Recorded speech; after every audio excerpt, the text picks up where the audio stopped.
Welcome back to the Dividend Diplomats YouTube channel. You got your boys here, Lanny and Bert. We're bringing you another Saturday edition of the Stock Market Talk Show. We're still working on the name here, the market news, investing news segment, where we're going to cover three big stories from the week. So stay tuned, everybody. The stories include retail earnings, a major home improvement store announcing earnings and causing some turmoil in the market, and lastly, a future sign that a recession may be closer than we think, Lanny? Well, back to this breaking news Saturday, back to breaking that subscribe button here below. Give this video a thumbs up, guys. Welcome back to Saturday. Get your coffee, get your loved ones, because we're talking retail, we're talking home improvement, and we're going to be talking a little bit of debt. For what happened with Target and Walmart this past week, Yeah, brother? that's the first story. And really, Uh, I would almost call it the tale of two different retailers here, because they both released the earnings. tale of two cities. Yeah, tale of two retailers, because they could not have gone in any more different direction of what happened. Target released first. News was not great, and the stock was punished from it. Sales went down. Online sales went down as well. Um, Overall sales, I should say, were barely up. The online sales went down, not overall. Overall sales 0.6% for the year, still 25 billion, but it was right around estimates. Overall down. Earnings down. The sales again online down. Management's basically saying consumers are avoiding discretionary spending today, which is leading to less people buying those big ticket items that Target is really great at stocking their shelves with. And instead, they're opting for the basics, the groceries, the needs, the other big stuff that Target offers. But without the discretionary, sales went south. Sales went south, stock price went south with it. We were filming this here on May 18th at night. You guys, Target was down about 4% today, down to $154. They've had a very tough year. You know, at one point they were in the 140s back towards the end of 2022. And have kind of hovered in between that, I don't know, 155, $180 stock price point. But yeah, I mean, hey, Target cost a little bit more.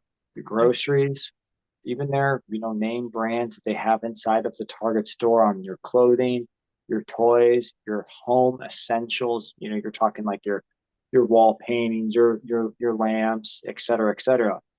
So everything is down right now, not a good guidance. And they're talking about crime happening inside the stores, which is pretty systemic right now within retail. So, and it's not even customers stealing. Who is actually stealing here? Organized crime. You got your organized crime stealing rings, which is incredible. They said it could cost them up to $500 million this year from stealing alone. So, sure, things are easier. The companies try to make things easier to buy stuff, check out stuff, return stuff. It's making them more susceptible to crime, though, which is an interesting caveat that comes from it. So, similarly to what you're saying with the higher prices at Target, you take that to Walmart. Walmart's just the everyday low prices. They're a grocery machine. 60% of their sales come from grocery, where that's where they're putting it in. They're putting a lot of money, a lot of investment into there, growing their online shopping. And as a result, people leave discretionary. They go to the cheaper basic goods. Well, of course, Walmart's going to do well. Their sales grew. They lifted their guidance to on top of it, on addition to great sales. So now, unlike Target, who's experiencing minimal to negative growth, Walmart's expecting 3.5% sales growth and strong, solid earnings. Their revenue was insane. They crushed the expectations this last quarter with over 152 billion, and they crushed it for earnings. So again, sales jumped 8%. E-sales went up 27%. So while Target zagging and kind of getting stuck in the mud, Walmart's just going right around them. They're like, hey, we'll see you. See you at the finish line, buddy. Guys, there's no question. Walmart does well in a high inflationary and recessionary time period, which is exactly what we are in. I expect more of this. I personally know people have been going to less Target, less Whole Foods, and going to more Walmarts, more Aldi, more Trader Joe's. They are going to the lower cost replacement of what they are used to buying. And it's going to be pretty interesting. I've noticed it on the shelves myself when I've gone into Aldi or Walmart. There is less product on there because there are more shoppers going there. Yeah, look, we shop at Target for a lot of our diapers up, but we also get a lot of our groceries at Walmart. We have Walmart Plus as one of the few subscriptions we have, and I absolutely love it. We can put a link down below if anyone's interested too. get the free grocery delivery, get these cheap goods delivered there. It's a really good benefit that they've offered people, and they've been able to leverage that now into sales and e-commerce growth. So again, to summarize, Target, bad quarter. Walmart, good quarter. Tale of two Josh was bad. Josh now good. yes. All right. Second one. Speaking of earning weeks, we're getting towards the end of earning season here. Home Depot threw us for a surprise. That's going to be our featured second story here. This one was funny. They released earnings, I think it was on Tuesday. I can't even remember the day. It was either Monday or Tuesday. No, it was Tuesday, because we released a video about Lowe's, and it just happened. We didn't even plan this to be released on the day where Home Depot released its earnings. Home Depot saw its first sales decrease. They said in 3 years, sales fell 4.2% compared to the last quarter. Earnings fell 6%. Even though with that, their revenue was still 37%. The interesting thing, it wasn't just about the sales falling, it was about the softer outlook for 2023. Less people, Home Depot said almost the same thing we saw in Target and Walmart's earnings release. Less people are pulling back, less people are buying the big ticket items, the big discretionary items, the big appliances, and they're focusing on those groceries. So it's trickling over to Home Depot now too. So that was interesting how this theme keeps popping up everywhere. Yeah. I don't know how much more I can add on that, except it's true. It's true. It's damn true. Again, it's a pretty interesting environment. We're finally really seeing, maybe this is all of the 500 basis points of increases over the last 12 to 14 months that have finally impacted everybody.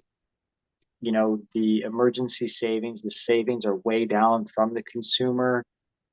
As we'll get into the third topic, there's just not that much idle cash and savings to spend, and your DIYs are also going to feel the pinch.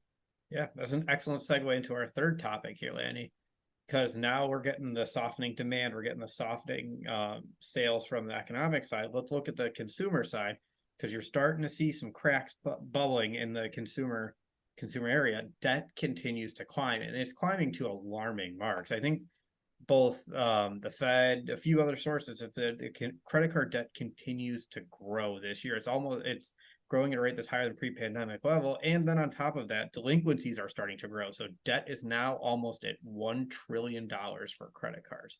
1 trillion. Not a good number, not a cool number. No. It's obviously your banks and credit card, balance actually that hold your balance, like a Discover or an Amex. Obviously they're like, yeah, give us that interest income. Hopefully we don't have to write off too much through the allowance. But yeah, it's a scary thing. I mean, this is, guys, if you're watching right now, definitely don't forget to like and subscribe. But this is like a good video where all three are kind of tied into each other. Cash in people's banks accounts are already running. They're done. Yeah. And credit card debt is rising fast. Yeah, and what's going to get really scary with this is you're seeing the delinquencies rise, as I said, to pre-pandemic levels. There's another big elephant in the room of other payments that are getting ready to start here too, with student loan payments getting ready to start at some point here in 2023. So you're already, to your point, is what you already said, Laney, savings accounts are already stressed because of inflation and what's going on with interest rate increases. Credit cards are getting maxed out. You're starting to see more delinquencies. Then on top of that, you're going to add in student loan payments over the top of this. This isn't the best sign right now, but that doesn't mean all is lost in the economy. Things can still turn around too. Just a lot of pressure that's going to be coming over the next 4 to 6 months. Well, so guys, that was our three big topics. Again, Target versus Walmart, the tale of two towns right there, tale of two retailers, the yin and the yang, the zing and the zag. Then you had obviously consumer spending at Home Depot, first down, quarter in quite some time at the DIY store. I could just hear the music playing from their commercials. And then consumer credit card debt is rising at an alarming rate. Savings is being depleted and credit card balances are rising. So let us know what you guys think about our breaking news Saturday, covering a few of these wide variety economic topics. Let us know what else happened in the week that you felt was worthy if we did not cover it on today's video. If you haven't already, subscribe to the channel, give the video a thumbs up, and just remember, you're not with us, you're against us. That was Bert. and Lanny from the Dividend Diplomats over and out.